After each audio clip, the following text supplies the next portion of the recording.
よろしくお願いします。今日はマノアチョコレートに来てます。で、僕ここがすごい大好きなんだけど、チョコレートっていうと、いろんなチョコレートがあるんだけど、自分の中でダークチョコレートが好きで、体にいいっていうこともあるし、もうそれもちょっと聞きたいなと思って、で、プラスポノのコンセプトっていうのは、個人に集中するのと、でポノっていうのはその自分のライフバランスを、保つために何をしているのかっていうために聞くために、今日は、オーナーのディリンさんに来てもらってます。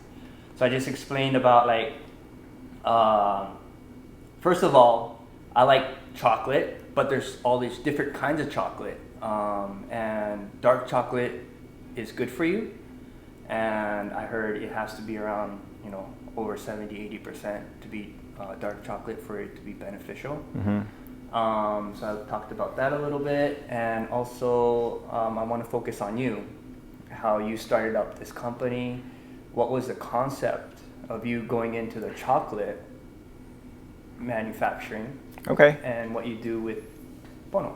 Yeah, sure. I'd love to go into that. The first thing is chocolate's a seed, right? So anything dark chocolate means that it's just got a less amount of sugar. So the less sugar that's added to it, the healthier it's going to be. And so all these bags that you see lying around our factory, it's 100% chocolate, and we begin our process of roasting it, deshelling it, and grinding it up. And it's only once we'd add a certain percentage of sugar that you see a percentage on the chocolate bar. And so the higher that percentage is, the healthier it is for you. And so if it says 90% chocolate or 90% cacao, that means only 10% of it is sugar. So that's a good guideline as far as eating chocolate if you're going for the health benefits. For me, anything 70% and above is going to be really good for you. And I wouldn't worry about it. ディリンの場合は、言ってるのは、70%、まずカカオっていう Yeah, there you go. これが、カカオで、この状態がまず始まりで、これをまず外の実を剥がして中の種を取る。The chocolate is the seed. Correct. So the fruit, this is the fruit pod. これがフルーツっていうポッドっていうんだって。Inside has all those seeds, but they're surrounded by a very sweet pulp that's kind of like lychee or soursop. パルプの、周りに種の周りにパルプがあって、で種を取り出してでそれをロースティングする kind of like coffee. Yes, it's right. でロースティングをするんだけど、チョコレート買うときにパーセントが書いてある 70%、80% っていうのがあるんだけど、この状態は 100% でどんだけ砂糖を入れるかによってそのパーセントが減っていくっていうことなんだけど、だから、70% だったら 30% の、砂糖が入ってる。だからパーセントがチョコレートのパーセントが高ければ高いほど体にいいっていうのは、砂糖がその分入ってないっていうこと。So it means that like the higher the percentage means the less sugar, meaning too much sugar isn't good for you. Right, so chocolate is amazing for you until we add sugar. A little bit of sugar is okay, a lot of sugar is not good. What kind of benefits are there for chocolate? God. There's more antioxidants in this than just about anything else you can find on the planet. So lots of polyphenols and flavonoids, those are types of antioxidants. ポリフェノールもいっぱい入ってるし、あと、抗酸化作用もある。And then iron, magnesium, and zinc. 鉄分も入ってる。Yeah, so those are the main things that you'd be looking for as far as the health benefits. Okay. And yeah, it's a seed, so super good for you. That's why nibs are becoming so popular. Oh, what are nibs? Nibs are, let's back up. So we would cut that pod off the tree まずこれを切る木から。when it's perfectly ripe. ライプな状態、熟した状態になるね。Not overripe or underripe. だから成熟しすぎるのも良くないんだって。And normally the big industry just harvests everything that's overripe and underripe and ripe and gets mixed together. In our industry of craft chocolate, we need to make sure it's harvested at the right time because the sugar levels in the pulp need to be at a high percentage. パルプの中にも、これ熟すと、糖分が高くなるんだけど、彼らが言ってるのはクラフトチョコレートっていう言葉を使ってる。So you mentioned craft chocolate. So there's all this different kinds of chocolate, but you call yourself craft. Like 99% of a massive percentage of the industry is commodity cocoa. So when commodity meaning like it's mostly coming out of West Africa, and there's very little quality standards in place because it doesn't matter. These big companies like Hershey's, Mars, Nestle, Cadbury, they're all a calibo. They're just going to add a bunch of sugar. Over 70% or so of the total amount of chocolate consumed comes out of two countries. 70%みんなが見るそのチョコレートっていう、ここだけじゃなくてもういろんなところのチョコレートっていうの 70% が Right, so 40% would be the Ivory Coast, 30% would be Ghana. ガーナチョコレートってよく聞くよね。で、彼その大手とかもう大量生産するチョコレート工場っていうのはその熟した状態はあんま気にしなくて、収穫をしてそこに、砂糖を入れるんだって。So the major companies, you said that they just harvest no matter It what quality. It doesn't matter. And think of it this way. If you're Nestle and you are in Switzerland, じゃあ例えば自分がスイスにいて、大きなネスレの会社だ you're として so far away, removed from the farmer actually farming their 1 or 2 acres in the Ivory 1エーカ Coast. ー2エーカーのその実際、農家の人たちとの距離があまりにも遠すぎる。 Right, so something interesting here.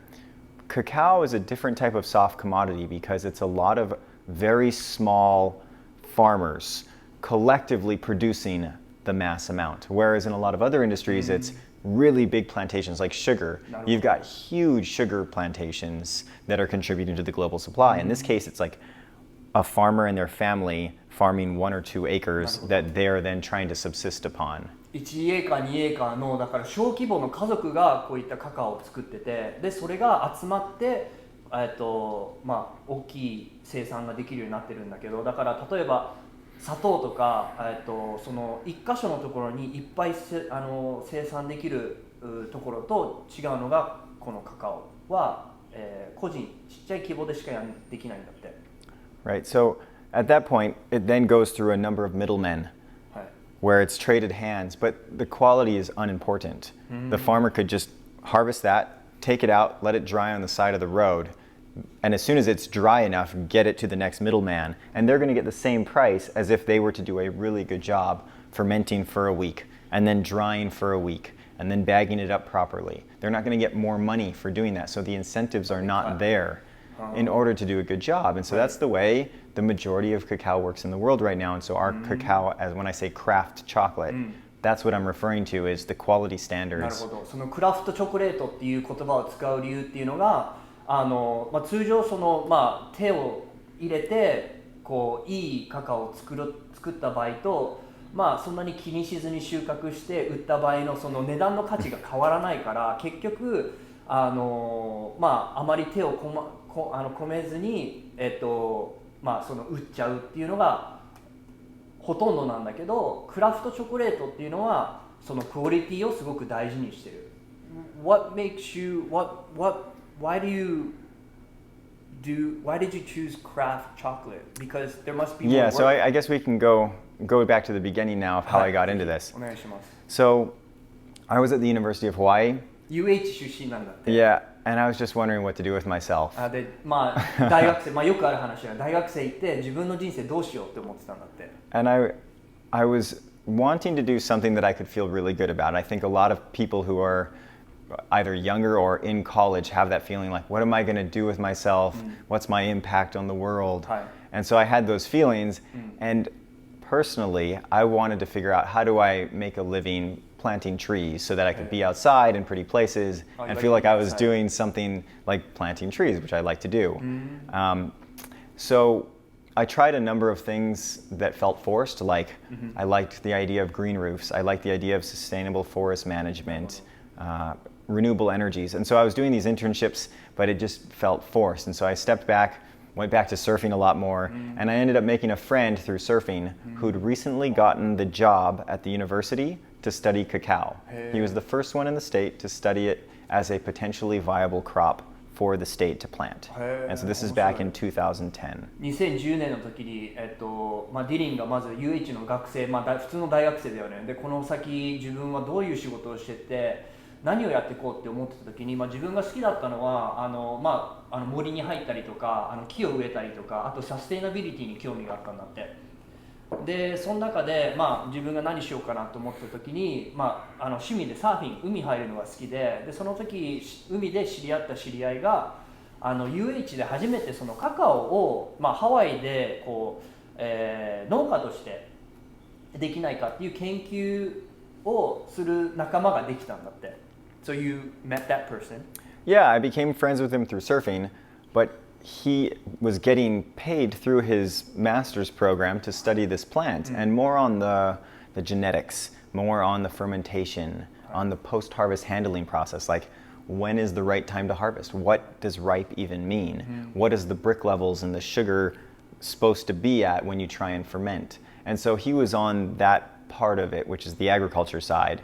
But in order to know if he was doing a good job, he would make chocolate on a very small scale, and I'd go hang out in the lab and help him do that.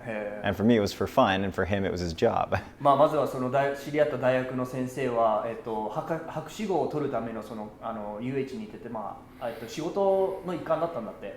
でまずそのカカオのその、何が一番いい熟した時期なのかっていうのとか、その板チョコのパーセントが何が適しているのかとかって思った時に、実際自分で、小規模で作ったりとかして、そのできたチョコレートを食べたりとかして、チョコレートに、興味を持ち出した。So why was that professor, or why did he come to UH?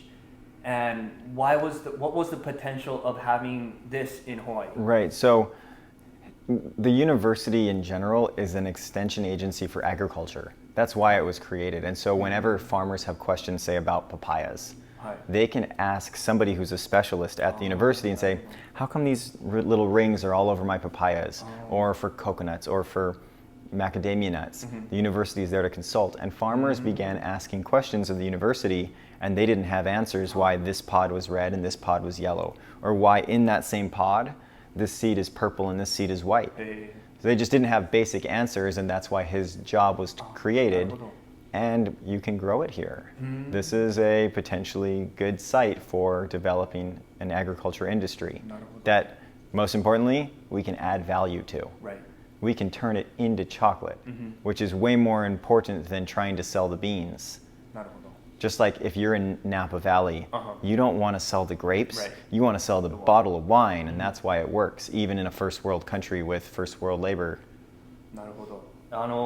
まずその大学の、存在価値っていうのが、農家の人たちが、例えばカカオだけじゃなくてパパイヤの、農家をしてる人がこう例えばこうパパイヤって病気にかかることがあって、で病気にかかったその、点々がついた時になんでこの病気にかかってるのかとか、カカオの場合だったらこの紫色になったりとか黄色になったりとかっていうその質問しに行く場所でもあって、大学っていうのがでいろんな質問をされた中でその UH はその、答えれなかったっていうのもその研究してる人がいなかったから、だから彼が来て、カカオを学んで、で、質問をした時に答えれるよう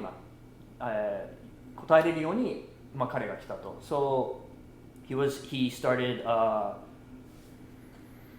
researching about cacao, and you got into Yeah, and so I'd go hang out in this lab, and I'd help him make these small batches of chocolate.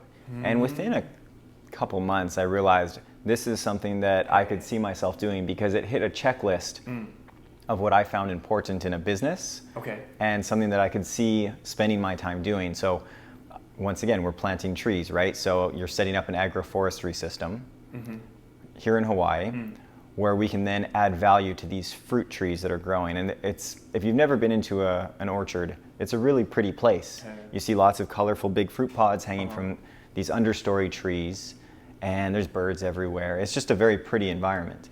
And so I loved that, yeah.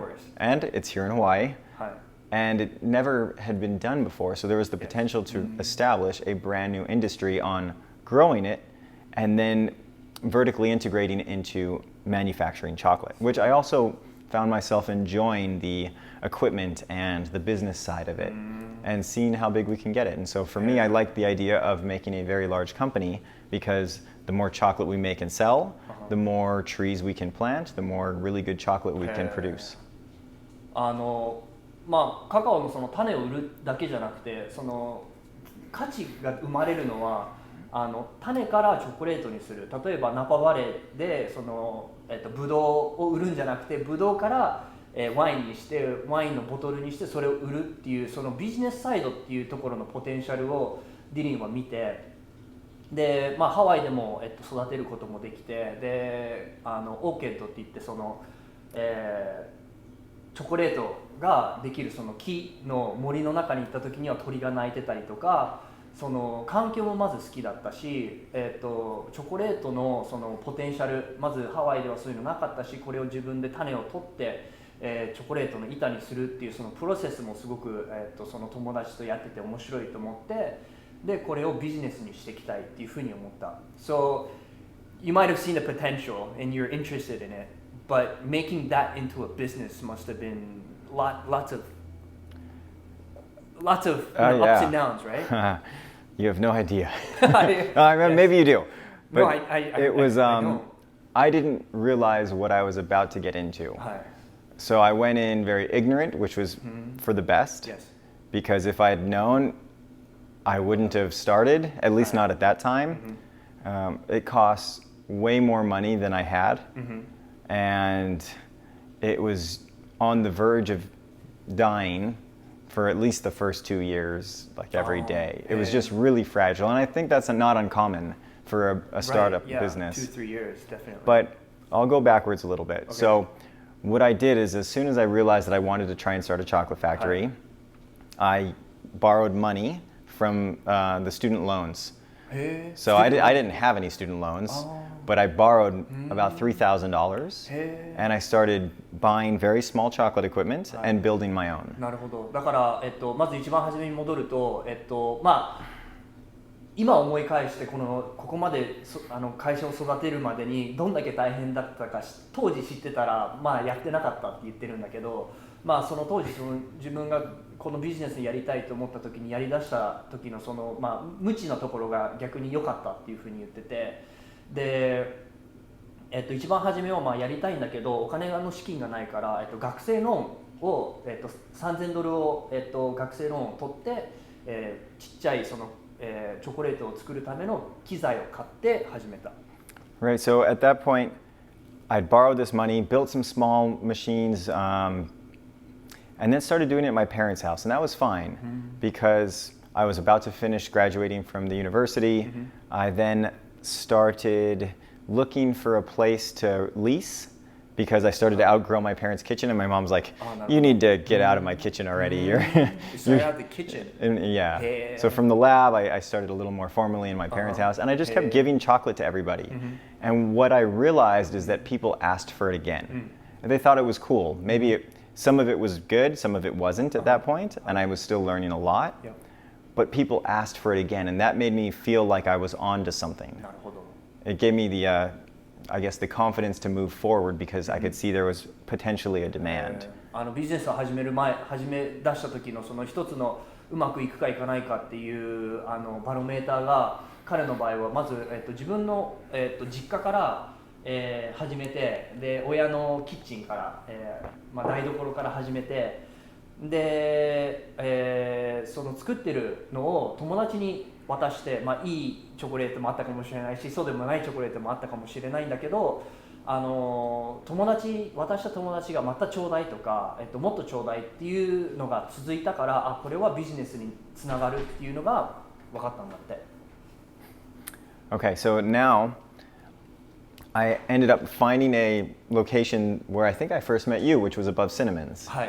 I leased that space, and that's when things got very difficult because all of a sudden I went from having no overhead to having to pay rent and electricity and make sure that I could keep operating. And so I had to figure out what my plan was. And originally, I thought I was going to wholesale chocolate. I thought I was going to make it, sell it to Whole Foods, sell it to Foodland, sell it to Down to Earth.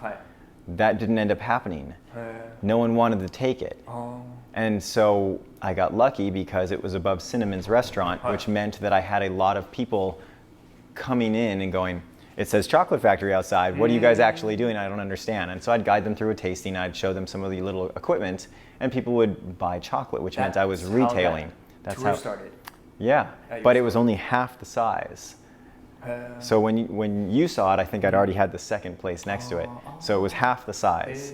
And then, I kept growing, but I'll let you translate because that was a lot of information. まあ一番初めにここ今マノアチョコレートっていうのは今すごく大きいところに移ったんだけど、一番初めは、ハワイに来てカイロアに来たことある人は、パンケーキが有名で、ブーツ&キモズっていうところと、あとはもう一つシナモンズっていうところがあって、で、1個目の、親の台所から次に大きくするためには場所を借りないといけないから、場所を借りた場所がそのシナモンズの2階のところで、始めたんだけど、急に何が起きたかっていうと、結局、リースが始まって、家賃を払わないといけないとか、電気代、光熱費を払わないといけないっていう、その支払いに追っかけられる状態が今までなかったのができて、で自分の中のイメージとしては、チョコレートを作ったら、ホールフーズだったり、今はもう売ってるんだけど、ホールフーズとかダウントゥーアースっていうところとか、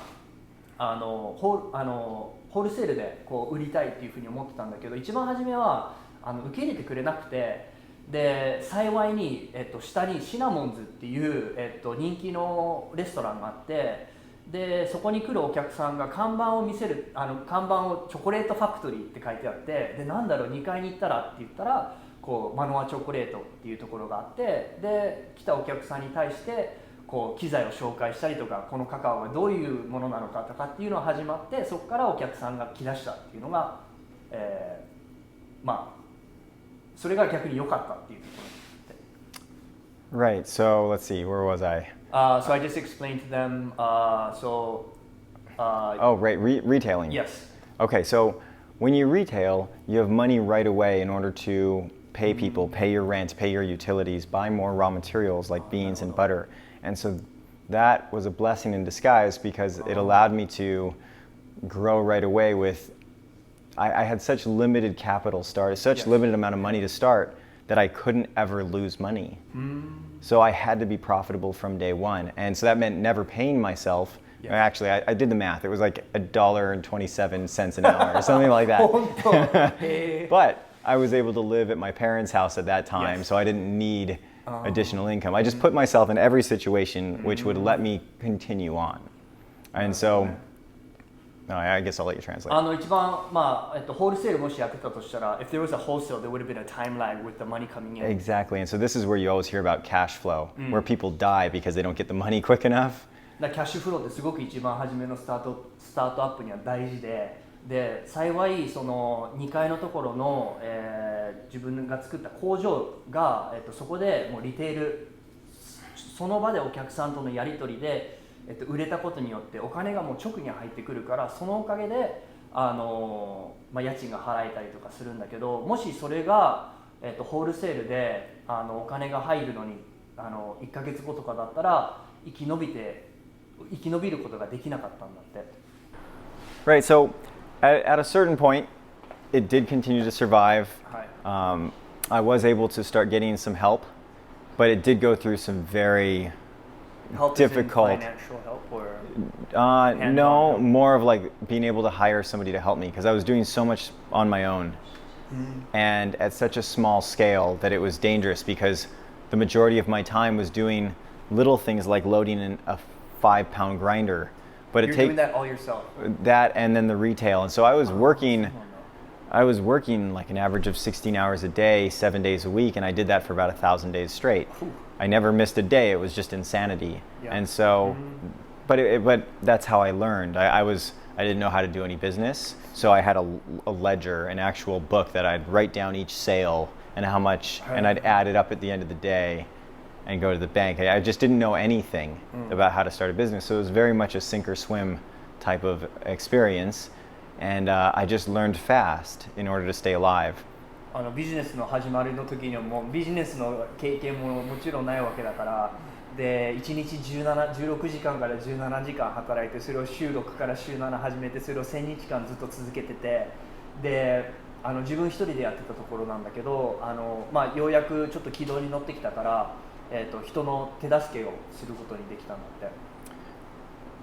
The next thing that happened was, so as I realized what my time needed to be better spent elsewhere, not loading a 5-pound grinder or pedaling a little bicycle in order to deshell the beans. Did you ever see that? Yes. It's hanging up there. I want to take a video of that after. And we have old videos if you want. But I was literally pedaling a kiddie bicycle, a Dora the Explorer tricycle, Yes. in order to spin a cracking device, and had a back massager vibrating the beans and a vacuum to suck the shells away. And so as soon as I could, I started to buy pieces of machines that were a little bigger. So we did a Kickstarter where we did crowdfunding. And when we raised about $19,000, and I immediately spent it on a bigger grinder and a tempering machine, because I was doing a lot of hand tempering. もし、ハワイに来れて、カイルアに来てほしいんだけど、でマノアチョコレートに来た時に入り口のすぐ上に三輪車が置いてあるんだけど、その三輪車は当時、ディリンが使ってた三輪車のペダルを漕ぐと後ろにこうベルトになってて、そのベルトが汁をこの種をこう割る、機械になってて、でそこからまず自分でその種を出す作業を、ペダルを漕いでやったりとか、あと、5キロのその袋を持ったりとかっていう作業を自分でやってたんだけど、もうその時間がもったいないということで、人を雇って自分はもっと大切なことに時間を費やすようにしたんだって。Right. So そうだ。あと、ちょっと軌道に乗ってきたから、日本でも結構流行ってるけど、クラウドファンディングをして、でそこで$19,000の、クラウドファンディングが集まったんだって。でそのお金でもっと、三輪車からもっと大きい機材を買うようになったんだって。So you're able to upscale, exactly. by getting bigger equipment, which saved my time, because it took about the same amount of time to load 25 kilos as 2.5 kilos. 2.5 キロの作業と25キロの作業の時間は変わらないから、もっと大きいものを、買うことによってもっと大量なものを、同じ時間で作れるようになったんだって。Yeah, and then it just clicked for me, and I realized, oh my gosh, I got to start buying bigger machines to help me with all this processing, so that I can actually focus on keeping the business alive instead of me just trying to load that next really small batch. And that's what we've continually done, and the retail has played a huge factor in that, because we had the money right away when customers bought chocolate instead of having to wait for the wholesale. And now we've continued to grow our wholesale, but slowly, so that we're very stable as a company goes. How was it with getting bigger equipment and being able to produce more chocolate? Were you able to sell it? Yes, but it was scaled appropriately. So as soon as we couldn't make enough chocolate, I'd justify the purchase of the next machine. And then as soon as we couldn't make enough chocolate, we justified the next purchase of the following machines. But they were always much bigger than we needed, and then we let ourselves grow into it over the course of 1 year, 2 years, 3 years, whatever that might be. And that way we're continually saving our time as much as possible, so that it goes into other areas of the business that need help. スタートアップするときにはやっぱそのどうやって自分の時間を使うかをすごく効率を良くしないといけないっていうところを学んだっていうのと、あと、リテールをすることによってやっぱ救われたのが、そのキャッシュフローがそのお客さんと直で、やり取りができるから、初めにそのホールセールに入らなかったのが良かったんだって。で、機械が大きくなれば、生産できるチョコレートの量も増えるわけなんだけど、そこはうまくバランスをとって、自分たちが在庫を抱えなくてもいいように、バランスをとって生産をしてたんだって。で、ゆくゆくにホールセールもちょっとずつ増やしていったんだって。Yeah, and another thing I learned is every time you do buy that next machine, you're solving one problem. However, you're creating a different bottleneck, because there's another area that now is inefficient. And so it's never going to end like that. And that was another thing I began to realize is it's okay. We're going to create a bottleneck. And if you get bigger machines, all of a sudden you can't sell enough chocolate, so you have to go focus on sales. And then you do that for a while, and all of a sudden you can't make enough chocolate. You got to hire somebody. You got to learn how to have maybe people managing people all of a sudden. And so, like, for example, it started with just me. And then there was maybe one person helping me part-time. Then there was two people part-time. Then there was one person full-time, one time part-time. And then all of a sudden just recently there was 26 employees. Oh my gosh. And that's just how it kept working. And I've never worked in another company really, so I had to learn how do people manage people kind of thing. And that was one of the more recent challenges that I've gone through. ビジネスが大きくなればなるほど、課題が今までなかったものができてきたりとか、カカオを作る、チョコレートにする段階までいろんなプロセスがあるんだけど、そのプロセスの段階でそのものを作るために機械が必要なんだけど、ここの機械を大きくしたらこっちはいっぱいできるんだけど、じゃあこっちの今まで古い機械がそれに追いつけないようになるからボトルネックができちゃうんだけど、じゃあ次はここに、集中してこれをどうやって改善したらいいのかっていうので、徐々にそのできるボトルネックを改善していって、で生産を安定させるっていうので、まず1人で始めたのが2人で、アルバイトから1人から2人になって、でアルバイトじゃ足りないからじゃあ正社員を雇ってって言って、で、今ではもう25人の、従業員がいるまで大きくなってきている。Yeah, so I don't know if you have any questions about any of the particulars, but that's the story very quickly of how we started, how we grew, and the other component is just always trying to improve. We're always trying to do a better job. And at this point, we have really good sources of cacao. We have really good machines. So we have the very best, in my opinion, the best machines on the smallest scale to make perfect chocolate. The equipment is there. Now it comes down to the nuances of how we roast. And how we treat that bean. And there's no real right or wrong here because this is a preference. So let's say if there, I'll let you translate because that was kind of a lot of information. なんだろう、こう、I lost it. I messed you up there. Yeah, it was mainly that like we're always trying to improve. We're always trying to do a better job. 常に、改善をしようとしてて、で、機械も上手くなっているから、次はその、ロースティングの過程を、どうしたらいいのかっていうところに来てるんだけど、そのいい悪いは特になくて、常に良くしていきたいっていうところが。As a customer, I don't see, well, it was very new for me, the way you sell. You give a tour, which is fun.Because as a tourist coming, that's right. It's like, okay, so first of all, chocolate in Hawaii.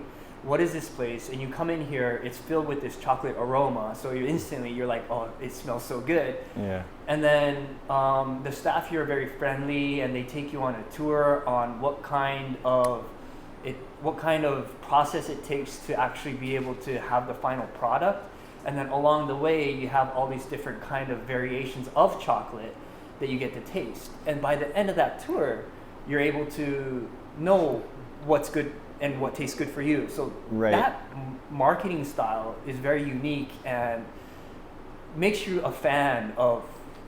Yeah, so the education makes you appreciate. Like anytime you understand something better, you're gonna appreciate it more. Whether that's wine or food or drinks, it doesn't really matter. If you understand it, you can appreciate the process and what the end product is. And so you nailed it. That's exactly what we do, is very much education focused and customer service. And we have some of the best customer service I've ever seen in my life for just about anybody who walks through the door. But there's no pressure to purchase anything. We just want to, you come in, if you're curious, you're going to want to learn. And if you want to buy something, that's your call. And that keeps us going, so it's wonderful. Like, thank you. We know you love the 1 pound blocks. そう僕がここに一番初めに来た時には来たことがある人はまずここのスタッフすごくフレンドリーで何が教育をしてくれる。でディリンの考え方は、チョコレートだけじゃなくてワインもそうだし、何でもそのものに対して知識が増えると、それに対して好きになったりとか興味を持つんだよね。でここでやってくれるのがそのチョコレートになるまでの過程を教えてくれる、教育してくれて、でその最終段階でいろんなチョコレートをテイスティングをして、だからなんだろう、こう買ってねじゃないんだよね。これが好きだからこれちょうだいっていうことになって、マーケティングがすごくうまい。Yeah, so education focused, but most people have no idea what you're holding right now. That is the fruit that all chocolate comes from. And so that's why the education is also important, just to make sure people are aware of, like, we talk about Swiss chocolate all the time or Belgian chocolate and how it's so great, but what makes it Swiss or what makes it Belgian? It doesn't grow there. It's coming from those same West African countries that aren't focused on quality. That's the vast majority of all chocolate, not just Swiss and Belgian, but also everything in the United States and everything in Germany and everything in, it doesn't matter, India, Japan, it doesn't matter. Most of it is coming out of West Africa. And so it's a quality thing. Our type of chocolate and our craft chocolate movement is focused on the very best beans, which is why it should taste better. It doesn't mean it always will, because there's always a learning curve in making something new. But some people are making really, really good chocolate now. Yeah. And chocolate that you've never tasted before, fruity flavors, spicy flavors, nutty flavors. That's what we want to showcase. And so when we do our guided tastings, you're going to taste that bright, citrusy, raisin kind of flavor in Tanzania, and then you might taste like a cherry note in our bar from Oahu, and a floral note from the one from Ecuador. And so that's just how it goes, just like a wine tasting. And so we're set up like a wine tasting bar. まさにここってワインテイスティングバーみたいな感じで、来ると世界中のいろんな、場所から来たチョコレートを、バーのところに上のところに書いて、どこから来たチョコレートだけど、そこの場所に来た場所からによって、そのちょっとスパイシーな感じだったりとか、もっとまろやかなところがあったりとか、それぞれ来た場所によってチョコレートの味が変わるんだよね。でそれを紹介してくれて、だ結局このクオリティ、チョコレートに対するクオリティをすごく大事にしているところで、一般のそのスイスチョコレートだったりとかっていうと、スイスチョコレートだからいいねっていうのはなんかイメージにはあるんだけど、じゃあなんでそのスイスチョコレートがいいのかっていうところまで追求しないんだけど、ここではそのなぜここのチョコレートがなぜここでこだわりをしているのかっていうのをちょっとしたそのツアーで見ることができるので。I have one question for you. I see this at like Whole Foods. Yeah. What do you do with this? Well, it's almost like candy. Oh, it is. If you were to open that up and it's ripe, the pulp on the seed is amazing. And The pulp on the seed. The pulp. Yeah, You can eat the pulp? That's the fruit. Yeah, absolutely. Hey. That is the fruit. When we say chocolate's a fruit, is that pulpy stuff, and it's really sweet. So it's for to eat the pulp. Yeah. And they sell it. Yeah, Hey. exactly. ホールフーズとか行くとこのまま売ってるんだけど、これどうやって食べていいか全然わかんなくて、開けるとそのパルプのところ、種の周りのところをフルーツとして食べれるんだって。And one of the things we're doing now is making a juice out of it. あ、そうなんだ。So we have it on tap over here, Hey. where you can order, like we call it a spritzer, or it's a cacao pulp soda kind of thing, and it's delicious. チョコレートもちろん売ってるんだけど、カカオニブズっていうニブズも売ってて。でそれをお茶にして飲むこともできるんだけど、最近もこのパルプを使ってジュースを作ったりとかもしているんだって。We're doing all kinds of new. 面白い。We're doing so many different products that are considered byproducts, right? So with the shells we make the chocolate tea out of, we can't keep up with that. Everyone loves that. We're doing a juice out of the pulp. We're also making wine out of it. It came out like a crispy white wine. It was quite good on the first try, so that was impressive. I have a friend in Paso Robles in California, and he did a really good job turning it into wine because he's a winemaker, so he had all the tools. We recently did a fun project where when that pod is really young and it's small, it looks just like that, but it's really small, and if you were to crack it open, it smells like a cucumber. And the tree produces so many more of those little, we call them shirelles, these little shirelles, little pods. It can't support it, so it aborts it. A lot of them die and shrivel up. But if you clip them all off and you let the tree select certain pods, you leave them, you can pickle them. So we've been pickling そうなんだ。 them. Yeah. これってこの状態なんだけど、木がいっぱいできるんだって。で、ここまで大きくなるのは、少なくて、もっとこのちっちゃめのやつがすごくいっぱいできるんだけど、木は落としちゃうんだって。で、キュウリみたいな感じで食べれる、なんか味はキュウリっぽいんだって。で、それを集めてピクルスみたいにできるんだって。ジャーに入れて、でそういうのも今やってるらしい。Yeah, we're still in experimental phases with that. 常にいろいろこう実験をして新しいものを開発してるっていうところをやってる。So with you working 17 hours a day, 6-7 days a week, and Not anymore. You used to. Yeah, I used to. But you have your ups and downs. Yeah, right? for sure. Your good days, bad days. But every time I see you, you seem to be pretty happy and always welcome. Yeah. And what do you do to keep your life in balance? That's a funny question because very few people would be like, oh yeah, he has a very balanced life. Like I pretty much come to work 7 days a week. And except the thing is I accept that part of it. I know that if I wanted to start a business the way I did it without lots of extra money in order to, we didn't have deep pockets, right? So it took more of my labor in order to start it, and then I just got used to it over the years, and that just becomes my norm. But I don't work 16-hour days anymore. I still do a lot of 12-hour days, but sometimes it's 10, sometimes it's 8. And with this whole world shutdown right now, I've been surfing a lot more. So it's not all bad. Being in the water. Yeah, I go to the beach. You know what I do?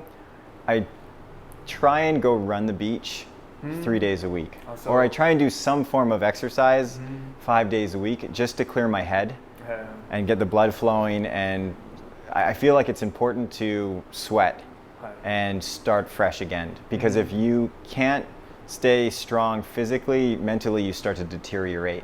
And that's what I've noticed in my years. If I haven't exercised for a few days, I start to feel more stressed. I start to feel like I can't handle the amount of stress in the same way. Whereas normally, it's like anything can happen. The place could burn down. And I'd be like, all right, let's start tomorrow. We'll figure this out. That's just how I am if I'm more balanced like that. バランスを取れてる状態だと、何か起きた時にもそのストレスに対応できる状態でいれる。で、例えば、大げさだけど、ここのお店が明日火事になったとしても、じゃあ次どうしようっていう姿勢でいれる状態っていうのは、まず一つ海に入ることで、あと、海でこう走ること、体を動かして汗をかくっていうのはすごく大事で、自分の頭をリセットできる状態に持っていけるっていうのを彼は、感じてて、で、あとはその仕事の量にも対応してる。今はもう1日16時間17時間は働かなくてもいいんだけど、10時間12時間は働いてるし、週7で働いてるっていうところの、まずそのライフ、その生活に、自分をアジャストする、自分を、それに適応した状態でまずいるっていうのと、あとその運動してない日が続きすぎると、普段こう受け入れれるストレスも受け入れれなくなっちゃうから、やっぱ自分が走ったりとか、汗をかくっていうのは自分をリセットすることができるっていうのを、彼のそのバランスをとってるやり方なんだって。Yeah, and then the other thing is I see my family almost every day. I live in the back of Manoa. I go drive to my parents' house over in Kailua. I park my car there. I go in and I have coffee with them in the morning, and then I ride my bike to work. And so I see my parents and my brothers and family every day. One of my brothers works here full time. My wife works here. My sister-in-law works here. So it's pretty close as a family. 家族っていうのがすごく、毎日会ってる。自分の家から、両親も、このカイロワ地域に住んでて、で両親にまず挨拶をして、車を外に置いて、で自転車でこの、自分の働いてるこのところに来るんだけど、でここでも家族の何人かも働いてるから、その家族に毎日会うっていうのもすごく大切。So being able to see your family is very important for you. Yeah, it has been. I think it's stabilizing more than I haven't thought about it in that way, but that's probably what it is. 自分がその安定できるっていう状態も、まあ、今考えるとその家族と毎日会えてるっていうのもすごく大事なの。And then just having a certain attitude or perspective on when things aren't working. You know, it's like, okay, the air conditioning is all broken. Let's see what we can do. Let's open it up and try and fix it. So just always trying to be able to go on YouTube. Hey, AC not working. Yes. What should I look for? And then just trying to always fix things. So I've gotten pretty good at fixing things, and just things don't faze me in the same way that they might have 8 years ago or 10 years ago. なんか物事がうまくいかなかった時に対する姿勢をもすごく大事で、例えばエアコンが壊れたらそれに対してすごくなんか嫌な思いするわけじゃなくて、じゃあその壊れた理由を見てみようみたいな、じゃあ検索してどうやったら AC を直せるか考えてみようみたいな、その常に改善とか修理するっていうのも、まあ、この過程をいろんな機械を扱ってきてうまくなってきてるから、その問題が起きた時のその対する姿勢っていうのもすごく大事。I think that's really important. Yeah, any manufacturing, anyone who's watching this that has experienced manufacturing, things break all the time. There's almost not even a few days that will go by where something's not broken. And that's just manufacturing. We have really nice machines, and most of them were brand new. Yeah. So you just, and the cool part about that, the perspective to take is every time something breaks, you understand it that much better. なるほど。面白いね。だから製造してる時に、製造したことがある人は分かると思うんだけど、その製造の使う機械、まあここで使ってるものは新品だとしても、必ず何かが壊れて故障して直さないといけないっていうのが、もうそれがもう日々の連続であって、だけどその機械が何か壊れると、そのなんでこれが壊れてるかっていうその部品を交換する過程でその機械に対する知識が増える。それもすごくまあいいっていうか、知識が増えていいっていう。Yep. なるほど。はい。Yeah. ありがとうございます。Yeah, sure.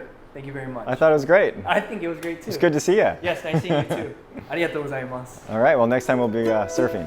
ね、I would love to.